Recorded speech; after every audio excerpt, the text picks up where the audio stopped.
죄송합니다. 제가 조금 일이 있어서 늦게 왔습니다. 죄송한 가운데서 저에게 이렇게 말해 주셔서 대단히 감사합니다.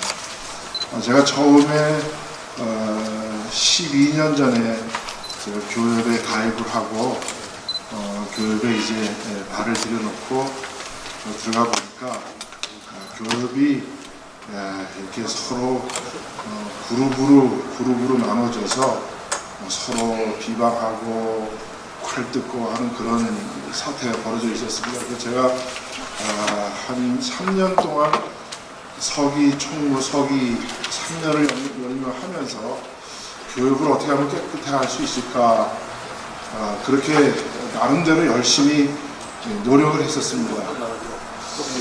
그래서 이제 어느 정도 그래도 이제 교계에 최소한 이제 지도자가 되기 위해서 나오는 분들은 최소한 거짓말하지 않고 허위 서류 만들지 않고 않아야 한다는 그런 풍토는 조성이 됐다 나름대로 이렇게 생각을 했었습니다. 그러다 제가 한 5, 6년 동안 제 개인적인 일로 인해서 교협에 일체에 관여하지 않고 있었습니다.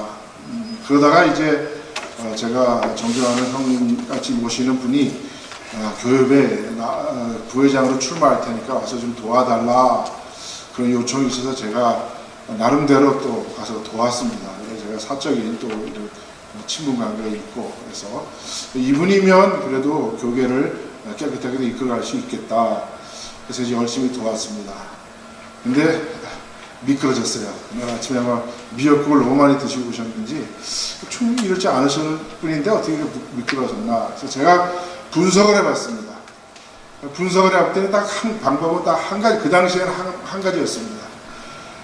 양민성 목사님이 회장을 하실 때 총무를 하셨던 분이 이제 그 당시에 막 이제 팬데믹이 오고 이러니까 교회가 이제 다들 힘드니까 작은 교회를 돕자. 이제 그런 운동이 벌어져서 작은 교회를 도왔는데 그렇게 하면서 이제 도우면서 교협에 나오지 않던 사람들에게도 돈을 대납을 해주면서 이런 일들을 벌렸습니다. 그래서 제가 그걸 정확하게 지금이라도 제가 증거 대라하면 됩니다. 그런데 시간이 없기 때문에 그냥 넘어가겠습니다. 그래서 이제 교협을 어떻게 하면 다시 정화시킬 수 있을까? 제가 문석호 목사님을 회장하실 때 제가 3번을 개인적으로 찾아갔습니다. 목사님은 제가 그래도 믿을 수 있는 분입니다. 왜? 목사님은 교수도 하셨고 또 PhD도 가지고 계시고 또 뭐 궤도 잘 하시니까 그래도 목사님하고는 대화가 통할 수 있을까? 그래서 목사님에게 제가 찾아왔습니다. 3번을 제가 찾아뵙고 목사님 저는 그렇게 생각합니다. 이 세상에 지도자격이 되는 지식인이 타락하면 이 세상은 이제 끝납니다. 목사님이 여기서 결단하셔서 정말 교육을 깨끗하게 해주셨으면 좋겠습니다. 저는 아주 기대를 가지고 바라봤습니다. 그런데 그 기대는 물거품이 되고 말았습니다. 그래서 제가 그 다음에 문석호 목사님 계실 때 제가 고발서를 집어넣었습니다.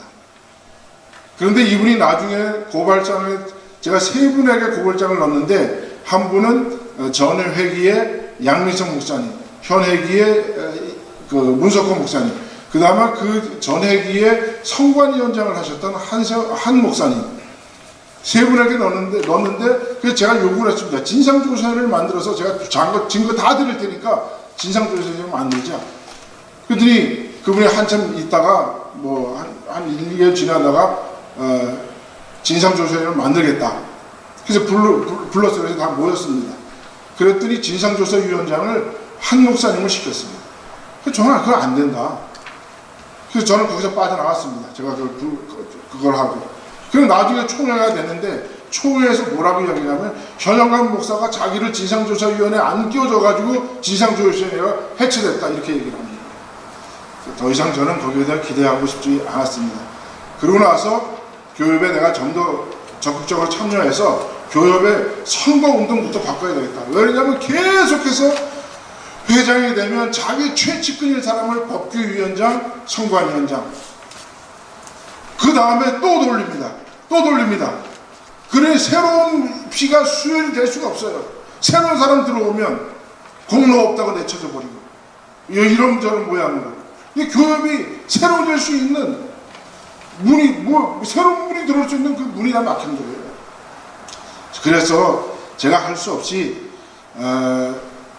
그 교협을 사랑하는 모임이라는 모임으로 제가 계속해서 글을 썼습니다. 그랬더니 이제 그걸 가지고 저를 제명을 하는 이제 계기로 삼았습니다. 제가 이것만 읽고 끝내도록 하겠습니다. 지난 2023년 8월 8일은 뉴욕지구 한인교협회에서 중세시대 로마 교황청보다 더 권위적이고 독단적인 마녀 사냥식 판결이 이루어진 날이다.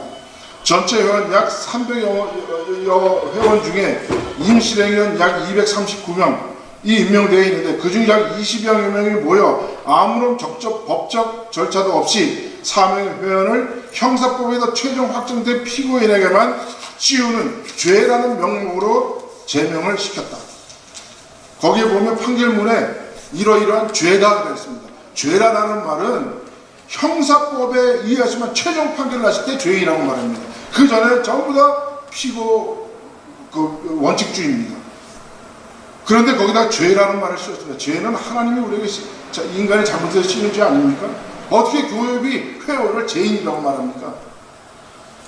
이 사건을 주모하여 함께 뉴욕 교회를 이끌어가는 뉴욕 목사회는 다음과 같은 그 밑에요. 그래서 한 5가지 정도로 제가 추렸습니다. 첫 번째, 먼저 뉴욕 교회 회칙 제8조에는 회원 교회 및 교협 활동에 참여하는 대표 가운데 각 항에 해당하는 경우 징계위원회 조사를 거쳐 임시령위원회 결의로 회원의 권리를 정지하거나 제명할 수 있다고 되어 있는데 징계위원회도 설치하지 않았고 아울러 어떤 조사도 법적 절차도 없이 회원을 제명할 수 없음을 지적하는 바이며 어떠한 절차에 따라 회원을 제명했는지 모든 회원에게 명백히 밝혀야 한다.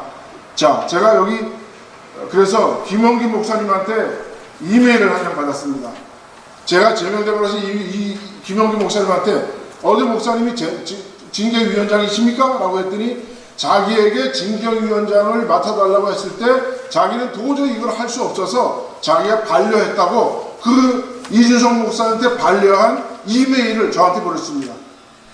그래서 제가 증거물로 첫 번째 증거물을 거기다 제가 넣었습니다.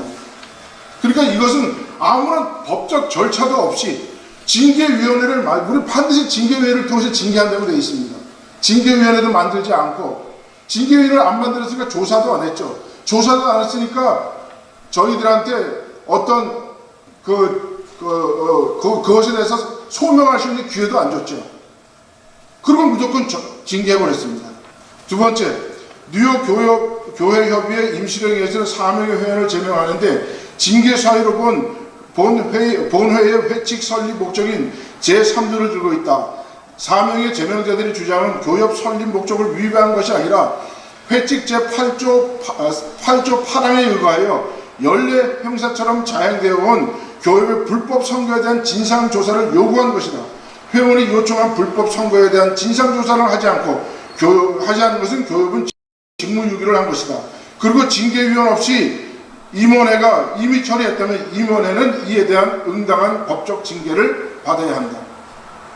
임원회는 행정적인 것을 처리하게 돼 있지 사법적인 것을 어떻게 임원회가 그래서 총회에서 임원회에게 그것을 위임했으면 가능합니다.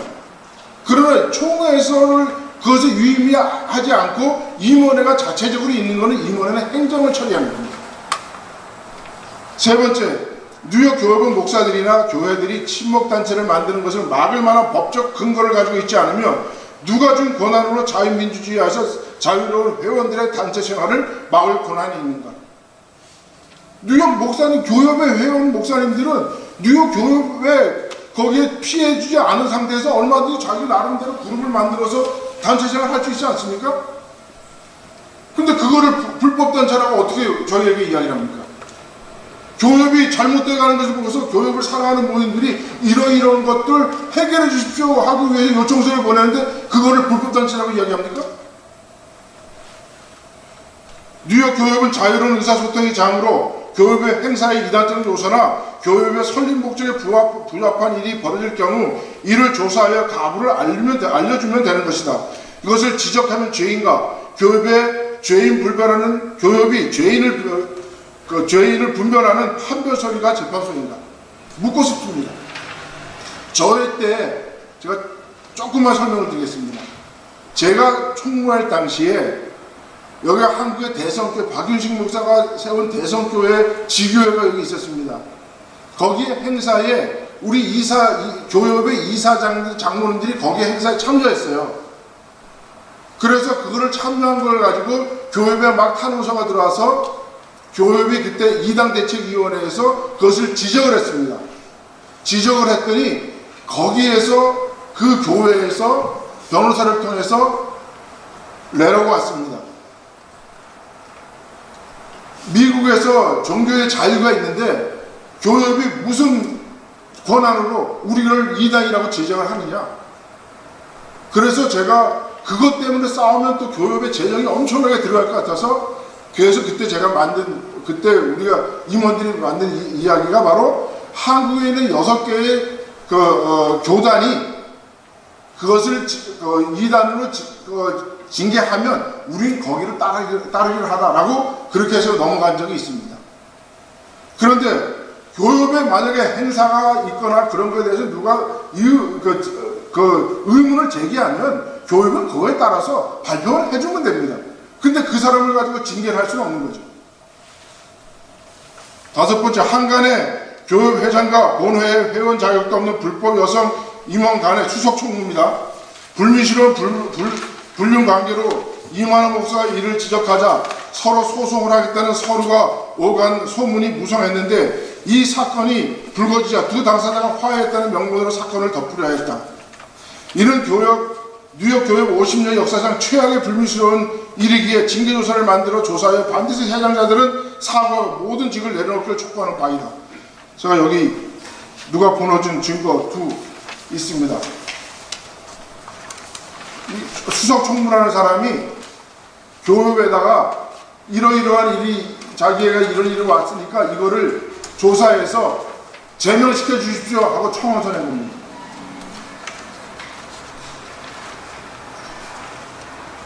여섯 번째, 마지막으로 부득이 제명해야 할 회원이 있다면 회칙에 따라 징계위원회를 설치하여 대상자를 조사하여 그 사유가 생겼다면 그에 해당한 정확한 법조항을 적용하여 공적 판결을 해야 함에도 하고 불구하고 사적 감정에 치우쳐 모든 법 절차를 무시하고 마녀사냥식 불법을 저지른 교협의 행태를 규탄하지 않을 수 없다.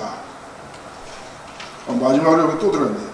이주성 목사는 같은 교단의 회원은 회장, 부회장으로 출마할 수 없다는 조항을 들어 소속 교단을 탈퇴한 후 부회장이 되자 교단 탈퇴를 없는 일로 무마하여 목사회 회장이 되었고 회장 재직 시 뉴욕 목사회의 자금을 불법으로 횡령한 건으로 진상조사회를 통하여 당시 회장이 김진환 목사에 의해 본 목사회에서 제명된 자로 속히 뉴욕 목사회에 반환하기로 약속한 3,750불을 반환할 것을 촉구한다.